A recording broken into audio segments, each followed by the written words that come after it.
তো counting in Japanese, জাপানি ভাষায় কাউন্টিং করতে গিয়ে আমাদের প্রত্যেকেরই সমস্যার সম্মুখীন হতে হয়। তো মেনলি সমস্যা যেটা হয় সেখানে ছিল 10-এর পর বা 100-র পর, সেই সমস্যার উদ্ঘাটনে আমি আসেছি। সেটার জন্য হচ্ছিল দেখেন জু, এখন জু ইচ্ছি এটা মানে এটা কি 11, আমি সবাই জানি 11। এখন জু মানে কি 10, এখন 10 থেকে যে 11 হয়েছে এটা কিভাবে হয়েছে, 1 যোগ করে হয়েছে। তো এখন দেখেন ডান দিকে হলে আমরা বুঝি যোগ হচ্ছে, এখানে আরেকটা কোনো সংখ্যা বসে, যেমন বসাতে পারি স্থান। যখন সংখ্যাটা বাম দিকে আসছে তখন কি হয়ে গেছে, এখন কত গেছে বলতে পারবেন, 31।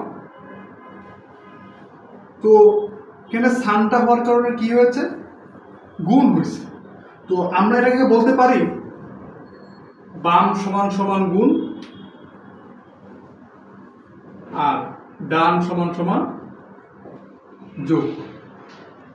তো আমি আশা করি এই ফর্মুলাটা ফলো করে আপনারা জাপানি যে কাউন্টিং এর যে আপনাদের যেটা দ্বন্দ্ব হয় যে না এটা হতে পারে ওটা হতে পারে, সেই যে দ্বন্দ্বটা ইনশাল্লাহ ক্লিয়ার হবে।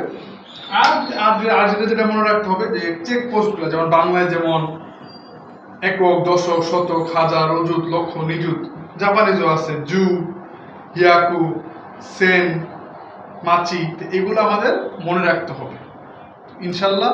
মনে রাখলে এবং এই রুলটা ফলো করলে জাপানি ভাষায় অতিক্রম করতে পারবেন।